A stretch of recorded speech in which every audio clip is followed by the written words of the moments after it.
My daughter replaced me with her stepdad on her wedding day, after I raised her completely on my own. Now she's begging for forgiveness, but I taught her a lesson she'll never forget. I'm 46 years old, a single dad who raised my daughter Emily, now 26, entirely on my own after her mom Vanessa walked out on us when Emily was just 5. She didn't leave after a fight or because things were falling apart. There was no big argument, no final straw. One day she said she needed space. And then she was just gone. I eventually learned why she really left, but I'll get to that part later. For now, all you need to know is that I was suddenly alone with a 5-year-old, trying to figure out how to raise a child by myself. It wasn't easy, but I did it. I worked long hours, made sacrifices, and ensured Emily never lacked anything she needed. I showed up for every scraped knee, every school event, every late-night talk. For 12 years it was just the two of us. She was my entire world, and I like to think I did a decent job. Sure, there were challenges, especially when she started asking about her mom, where she was, why she left, and the one that always broke me. Was it my fault? That one crushed me every single time. I always told her, no, sweetheart, it wasn't your fault. Your mom loves you. She just had to go somewhere else. And I never spoke badly about Vanessa, even when I wanted to. I figured Emily would come to her own conclusions one day, when she was ready. Fast forward to when Emily turned 17. Out of nowhere, Vanessa showed up again. It was just a normal Saturday afternoon. I was outside mowing the lawn, and Emily was upstairs studying for a history test. The doorbell rang, and I assumed it was a neighbor or a delivery. But when I opened the door, there she was, Vanessa. She looked different. Polished, put together, carrying some designer purse and smiling like we were old friends who just bumped into each other after years apart. James, she said sweetly, as if nothing had ever happened. Before I could even react, Emily came downstairs and froze. She whispered, Mom, like she couldn't believe what she was seeing.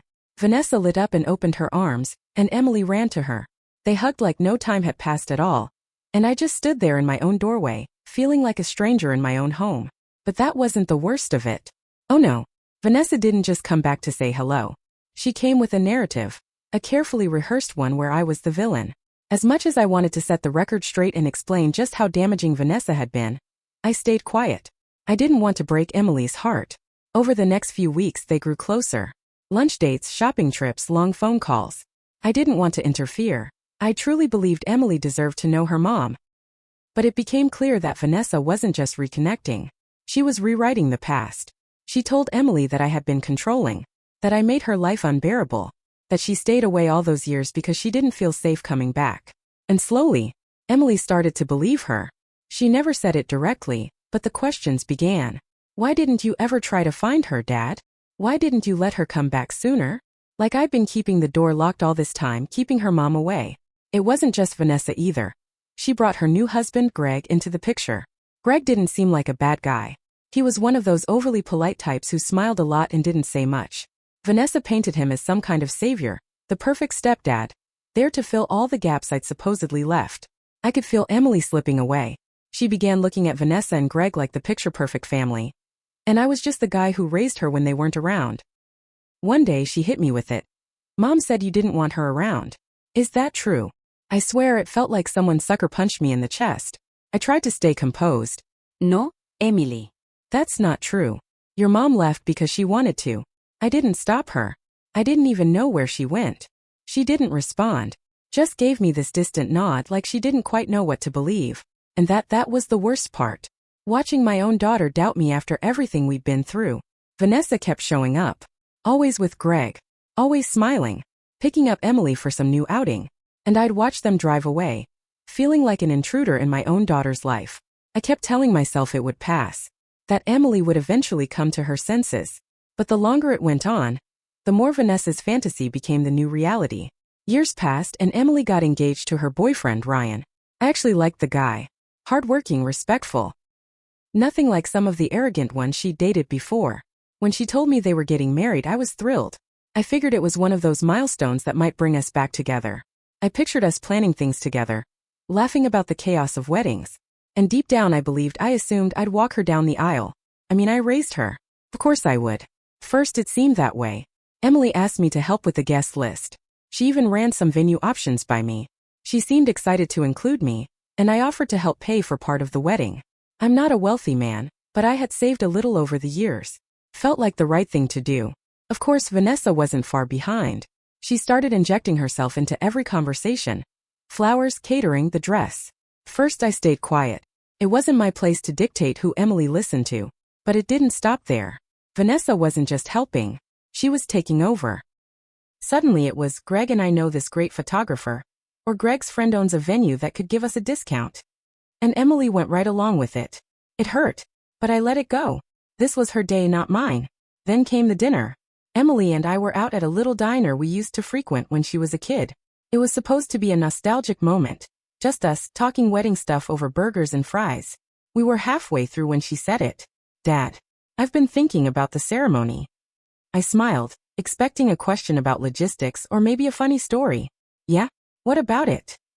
She stared at her plate, then finally said, I think I want Greg to walk me down the aisle. I froze. I honestly thought I'd misheard her. Greg.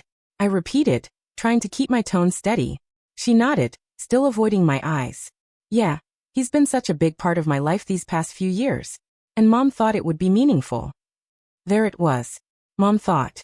Vanessa's fingerprints all over this. I didn't know what to say. This was supposed to be my moment. I had been there through everything. Every school recital, every heartbreak, every single sacrifice. And now she wanted Greg, a man who came in halfway through her life, to take my place? I swallowed the lump in my throat and forced the words out. Okay. Emily looked relieved, like she'd been bracing for an explosion. I just think it would mean a lot to everyone, she said. You know, it's not about replacing you or anything. Not about replacing me. Then what was it? The rest of that dinner blurred.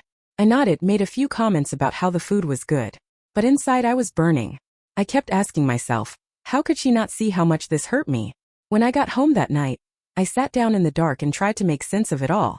I went over every memory I had of raising Emily, searching for any moment I might have messed up. Had I not shown her enough love? Did I ever make her feel like I wasn't there when she needed me? But deep down, I knew that wasn't the issue. I had been there, always. This wasn't about me failing her. This was Vanessa's doing. She had been working on this for years, quietly manipulating, planting seeds, twisting the story until Emily saw Greg as the man who deserved that moment more than I did. The next day, I made a decision. If I wasn't important enough to walk my own daughter down the aisle, then I wasn't going to help pay for the wedding either.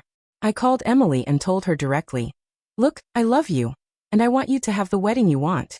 But I can't support something that pushes me aside. She didn't argue. She just said, I understand, in this quiet, almost defeated voice that made me feel like I was the one being unreasonable. But what was I supposed to do? Smile, write a check, and watch Greg step into the role I'd spent 26 years building? No thank you. Vanessa, of course, wasted no time inserting herself. She called me a few days later, her voice sugary sweet. James, I heard you're not helping with the wedding anymore. Emily's really upset. Yeah, well, I shot back. Maybe she should have thought about that before asking Greg to take my place. Oh, James, don't be so dramatic, she replied, like I was the one making a scene. This isn't about you. It's about making everyone feel included. I let out a bitter laugh. Right. Included. Except for the guy who actually raised her. She sighed, exasperated, like I was some inconvenience she had to tolerate. You're making this harder than it needs to be. Can't you just be happy for her? Happy? That was rich, coming from the woman who walked out on her kid and then showed back up just to rewrite the entire narrative. I hung up before I said something I couldn't take back. After that, things got tense. Emily barely called, and when she did, it felt stiff and obligatory. Vanessa and Greg had clearly taken center stage in her life, while I was being shoved further and further into the background. I kept telling myself this was her decision and I had to respect it, even if it felt like a knife in the gut. But deep down, I couldn't shake the feeling that I wasn't just being sidelined from her wedding. I was being slowly erased from her life. After that dinner and the phone call with Vanessa, I stopped bending over backward to make things easier for Emily. At first, I thought maybe she'd come around. Maybe she'd realize how deeply this was hurting me and rethink the whole Greg walking her down the aisle situation. But no. If anything, she seemed to double down. She changed. Became distant. Cold even. Not rude, exactly, but you can tell when someone's only being polite just to keep the peace. That was Emily. Conversations that used to be full of warmth were now mechanical, surface level. One day I called her, like I usually did, just to check in. Hey Em, how's everything going? It's fine, she said, her tone clipped and indifferent. I'm really busy with wedding stuff. I tried to keep my voice light. Anything you need help with? No. Mom and Greg are handling most of it. Of course they were. It stung, but I didn't push. If she only wanted my help when it came to writing a check, I wasn't going to beg for scraps of involvement. Still, it was hard not to feel completely pushed out of her life. Because at that point, it wasn't just about the wedding anymore. It was about everything. Vanessa, of course, was enjoying every second. She kept showing up with her little passive-aggressive jabs. Oh, Greg is so excited to be such a special part of Emily's big day. Or Emily's been leaning on Greg so much lately, it's really brought them closer. I wanted to tell her to shove it, but I knew that would just make things worse. Vanessa was a master manipulator. If I lost my temper, she'd spin it into more ammo. More proof that I was bitter and unhinged. The final straw came when I found out that Vanessa and Greg had essentially taken over the entire wedding. Emily didn't even bother telling me about some of the biggest decisions. I only heard about them through my sister Laura, who was still trying to play peacemaker. Emily told me she's having Mom and Greg sit at the head table with her and Ryan, Laura mentioned casually one day. What about me? I asked, though I already knew the answer. You'll be at the family table with the other relatives, she said. If that wasn't enough, Emily took things a step further. She told Laura she didn't think I should give a speech at the wedding. It would be awkward, she said. Since Greg is walking me down the aisle, we don't want Dad to overshadow him. Overshadow him? Are you serious? The man didn't even show up in her life until she was nearly grown. And now I was the one who needed to stay out of the spotlight? Meanwhile, I was supposed to sit in the crowd, smiling and clapping like it didn't sting. Got even worse. Laura later told me that Vanessa and Emily were considering leaving my name off the wedding program altogether. No father of the bride. No mention of my role in her life. Just Vanessa and Greg front and center, like they had done all the work and made all the sacrifices. That's when I realized there was no point trying anymore. They weren't just pushing me aside, they were erasing me entirely. And if that's what they wanted, fine. But I wasn't going to sit there and smile through it. After everything, I hit my breaking point. I wasn't going to show up to that wedding and watch another man walk my daughter down the aisle while I sat there pretending to be okay with it. I spent a few days mulling it over. Could I just swallow my pride and go just to avoid the fallout? Maybe. But the more I thought about it, the angrier I became. Why should I? I raised Emily. I was there for everything. Vanessa disappeared. Greg didn't even know she existed until she was nearly grown. And now I was supposed to sit quietly in the audience and clap? No, not happening. So I made my decision. I wasn't going to the wedding. When I told my sister Laura, she wasn't thrilled. James, she's your daughter, she said, exasperated. You're going to regret not being there. No, Laura, he replied calmly. What I'd regret is sitting there, watching Greg do what I should be doing. This isn't about me being petty. It's about respect. And Emily's made it perfectly clear where I stand. Laura sighed, clearly unconvinced. I get it. But don't you think skipping the wedding will just make things worse? You're handing Vanessa and Greg the narrative on a silver platter. She had a point. But I wasn't about to let them steamroll me and call it a compromise. They're going to twist it no matter what I do, I told her. At least this way, I'm not torturing myself. And boy, did they twist it. As soon as Vanessa heard I wasn't coming, the phone calls started. At first, she played the concerned co-parent. James, are you seriously not coming? Do you have any idea how much this will hurt Emily? She's the one who decided to hurt me, Vanessa, I said calmly. I'm just responding to her choice. Don't be ridiculous, she snapped, the sweetness in her voice gone. This isn't about you. It's about Emily and her big day. I know exactly what this is about, I said. It's about you and Greg taking over. Just like you've been trying to do since you came back into her life. And I'm not playing along. That's when Vanessa dropped the act completely. She went from concerned to manipulative in a heartbeat. If you don't come, everyone will see what kind of father you really are, she warned. You'll embarrass Emily in front of all her guests. I laughed, but not because it was funny. Oh, Vanessa, I said. You've been painting me as the bad guy for years. Don't pretend this is new. And if Emily's embarrassed, maybe she should ask herself why I feel the way I do. Vanessa didn't like that response. She hung up on me, but I knew that wasn't the end of it. Sure enough, the next call came from Emily. She didn't come at me with the same fire as her mom, but I could hear the frustration in her voice. Dad, what's this about you not coming to the wedding? I took a deep breath. Emily, I've thought about this a lot. And I just can't do it. I can't sit there and watch someone else take my place. It's not fair to me. It's not about replacing you, she said, her voice rising. I told you that already. Greg's been important to me too. And what about me, Emily? I asked. Where do I fit in? You've made decision after decision that pushes me aside. And now you want me to just show up and clap politely?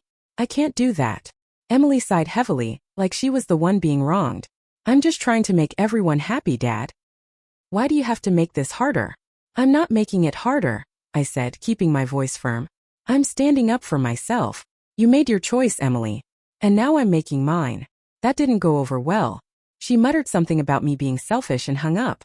I sat there in silence after the call, but I knew I couldn't back down now. Then the guilt-tripping started. Vanessa began calling up family members, feeding them her version of events and painting me as the heartless father who was abandoning his daughter on her wedding day. Suddenly I had cousins, uncles, even my aunt who I hadn't spoken to in years, calling me trying to talk me out of it. James, come on, one cousin said. It's just one day. Don't let this ruin your relationship with Emily. It's not just one day, I told him. It's the result of years of Vanessa twisting things to suit herself. This wedding, it's just the final straw. Even my mom weighed in, and though I know she meant well, it still hit hard. Honey, you've always been such a good father. Don't let this be the thing Emily remembers. Mom, she's the one who decided to cut me out, I replied, trying to hold it together. I'm not going to sit there and pretend everything's okay while they act like I don't exist. No matter how much they tried to guilt me, I stood my ground. I knew everyone was hearing a version of the story that made Vanessa and Emily look blameless. No one cared to ask how I felt. The days leading up to the wedding were brutal. Everywhere I turned, someone was asking if I was excited or ready for the big day. I just smiled, nodded, and kept my decision to myself. The last thing I needed was more people piling on.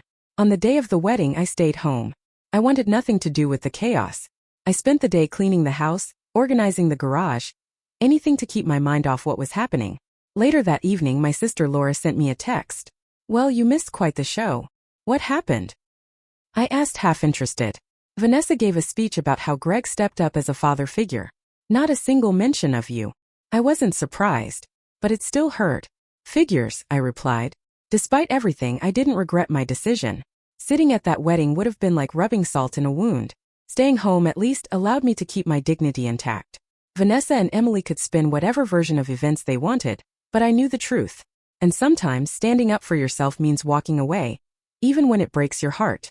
After the wedding, I spent a lot of time thinking. I kept coming back to the same question. If Emily could push me aside like this now, what did that mean for the future? It hit me, if she could do this now, then she'd probably keep doing it.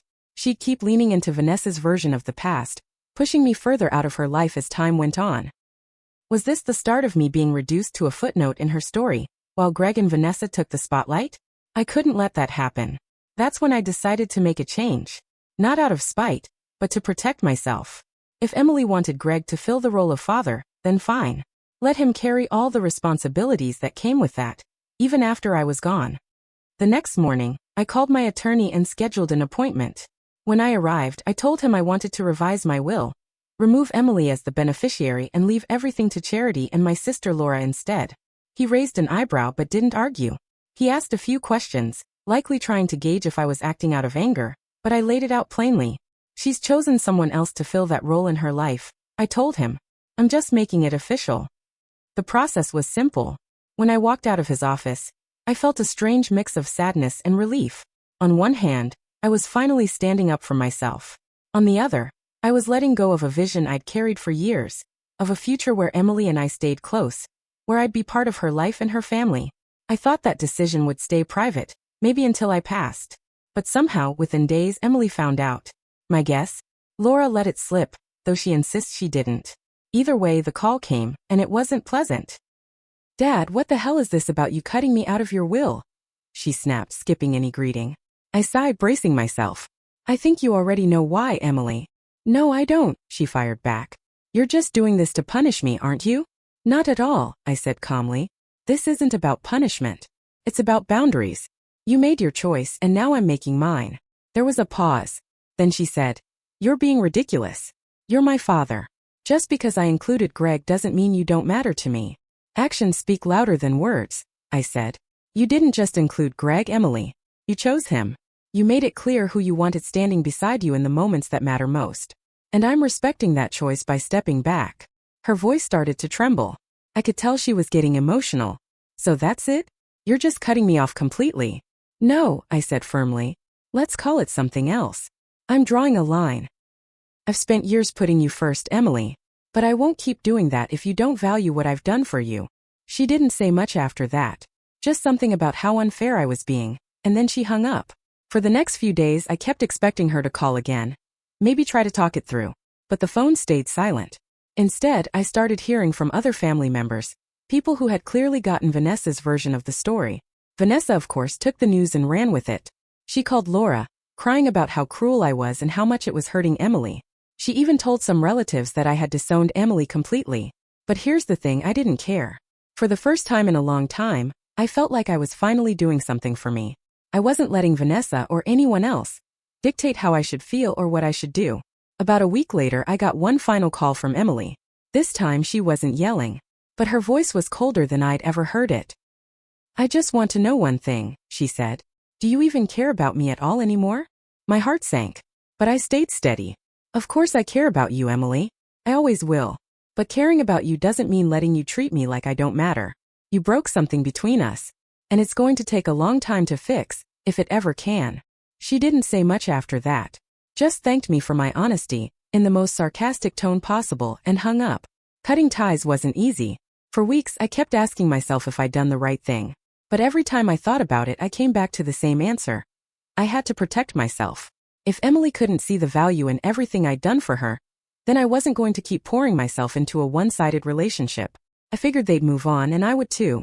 But what I didn't expect, what I never saw coming, was for Vanessa's web of lies to start unraveling so soon, and so publicly. It started with my sister Laura. She'd been biting her tongue for months trying to stay neutral. But after watching how Vanessa and Emily twisted the truth, she finally had enough.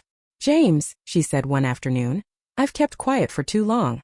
Vanessa's been running her mouth about you to anyone who will listen, and it's disgusting. People need to know the truth." "Laura, it's not worth it," I said, not wanting her to get caught in the mess. "No," she said firmly. "It is worth it. Vanessa's been smearing you for years, and Emily's buying into it. If I don't speak up, no one will." I didn't stop her. Honestly, part of me wanted the truth to come out. The breaking point came at a family gathering at Laura's house. Vanessa wasn't there, thankfully, but Emily showed up.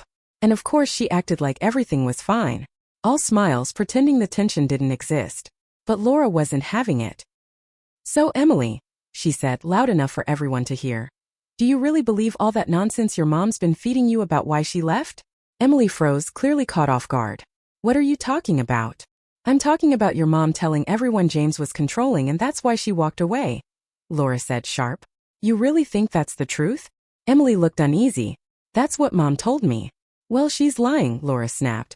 "You want to know the real reason your mom left? It wasn't because of your dad. It was because she had an affair and got pregnant. She left because she didn't want to face the fallout." The room went dead silent. You could have heard a pin drop. Emily's face turned pale. "That's not true," she said weakly. "It is true," Laura said. "Ask her. Ask Vanessa where she was those first few years after she left. Ask her about the baby she gave up for adoption. Your dad stayed. He raised you. He never said a word about it because he didn't want to ruin your image of her. And this is how you repay him." Emily didn't say anything. She just stood there, her mouth opening and closing like she was searching for words that wouldn't come. I wasn't there to witness that moment myself, but later, Laura called to fill me in. "I'm sorry, James," she said. "I know it wasn't my place to say anything, but I couldn't keep quiet any longer." Emily needed to hear the truth. "Don't apologize," I told her. "It's about time someone said it." The fallout was immediate. Emily confronted Vanessa, and of course Vanessa denied everything at first. But the thing about lies is that they're hard to maintain, especially when people start asking questions. And apparently Greg overheard one of those heated exchanges between Emily and Vanessa. That's when everything really started to unravel. From what I heard, Greg had no idea about Vanessa's past. She'd played the victim for so long, painting herself in a carefully curated light, that even he had believed her version of events. Finding out she had hidden something so significant shook him to the core. "You mean to tell me you had an affair and a child, and never told me?" Greg reportedly said during one of their arguments. "It's not like that," Vanessa had shouted. "That was years ago. It doesn't matter anymore." "It matters to me," Greg shot back. "You've been lying to me this entire time. How am I supposed to trust you now?" He didn't stay long after that. Word spread quickly that Greg had packed his things and left. Vanessa, of course, tried to spin it in her usual way, claiming Greg couldn't handle the truth and had abandoned her. But by then, people were beginning to see through her performance. Even Emily seemed shaken, unsure of what or who to believe anymore. She stopped calling and texting me, but Laura said it was clear she was wrestling with everything she'd learned. She's confused, Laura told me. Vanessa's stories are falling apart, and Emily's starting to realize just how much of it she believed without question. I wish I could say I felt vindicated. I didn't. The truth is, it just made me sad. I never wanted Emily to suffer. I only wanted her to see the truth before things got this far out of control. But sometimes people have to fall all the way down before they can start to climb back up. Vanessa, meanwhile, was in full damage control mode. She started reaching out to people, desperate to salvage her version of the story. But the more she spoke, the worse things got. People who once stood by her began backing away, recognizing her for what she truly was. It wasn't just family either. Vanessa's own friends, people who had supported her for years, began distancing themselves. No one likes being lied to, and Vanessa had built her narrative on deception. Emily never reached out to me after it all came out, but I knew she had finally heard the truth. Whether she chose to believe it, that was up to her. I wasn't waiting for an apology or hoping for a reunion. I just hoped she'd take the time to think about everything and begin to see things for what they really were. I kept to myself for the next few weeks. I tried to find some peace, thinking maybe I was finally making progress. Then one day there was a knock at the door. I opened it to find Emily standing there. She looked exhausted, like she hadn't slept in days. For a moment I felt a flicker of sympathy, but I quickly reminded myself of everything that had happened. "Hi, Dad," she said softly. I leaned against the doorframe, keeping my expression neutral. "Emily, what are you doing here?" "I wanted to talk," she said, shifting nervously. "Please." I let out a long breath. Part of me wanted to shut the door and protect what little peace I had left. But another part, the part that remembered rocking her to sleep, bandaging scraped knees, helping with homework, couldn't do it. "All right," I said, stepping aside. She sat down on the couch. I stayed standing, arms crossed, watching her carefully. "What is this about?" I asked. She looked down at her hands, clearly trying to gather her thoughts. "I've been thinking a lot about everything. The wedding. Mom. How I treated you." I didn't interrupt. I just waited. "I know I messed up," she said, her voice trembling. "I let Mom get in my head. I didn't stop to think about how much it was hurting you. I made you feel like you didn't matter. And that was never what I wanted." Her words hung in the air. And while I appreciated the effort, they didn't hit me the way I think she hoped they would. I had waited so long for her to say these things. But now that she was here saying them, it just didn't feel like enough. "Why now, Emily?" I asked, my voice steady. "Why come here now, after everything?" She looked up, tears brimming in her eyes. "Because I'm sorry. I know I can't undo what I did, but I want to make it right. I want to fix this." I let out a bitter laugh. "Fix this? Emily, this isn't something you can just fix. You didn't just hurt me, you replaced me. You made it clear that Greg and Vanessa were your priority. And now that their world is falling apart, you want to come back and pick up where we left off." "That's not what I'm saying," she insisted, her voice cracking. I miss you, Dad. I miss us." I shook my head, more tired than angry. "Emily, I spent 26 years putting you first. I gave you everything I had. And when the time came for you to show me even a fraction of that loyalty, you chose them. Do you even realize what that felt like?" She didn't answer. Just wiped the tears from her cheeks as they started falling faster. "I'm glad you're finally seeing the truth about Vanessa," I continued. "But this isn't just about her lies. This is about trust. And I don't know if I can ever trust you again." Her shoulders slumped, and she looked like she wanted to melt into the couch and disappear. "So that's it?" she asked quietly. I sighed, running a hand through my hair. "I don't know what the future holds, Emily, but right now I need space. I need time to heal. And I can't do that with you in my life, not yet." She sat there for a moment like she was weighing whether to argue or just accept what I'd said. Eventually she nodded. "I understand," she whispered. I walked her to the door. As she stepped outside, she turned back. "I really am sorry, Dad. I hope one day you can forgive me." I didn't say anything. Just gave a small nod and closed the door. Vanessa, meanwhile, was still dealing with her own mess. Word got around that Greg had officially filed for divorce, and most of the family had turned their backs on her. She was alone, and frankly I didn't care. She made her choices. Now she was living with the consequences. I won't pretend this has been easy. There are still days I miss the way things used to be with Emily, before Vanessa reappeared and turned our world upside down. But I've learned something important through all of this. Sometimes the healthiest thing you can do is walk away from the people who hurt you, even when they're your own blood. Maybe one day Emily and I will find our way back to each other. Maybe. But for now, I'm at peace with where things stand. I've spent enough of my life giving to people who didn't see my worth. It's time I finally start giving something back to myself.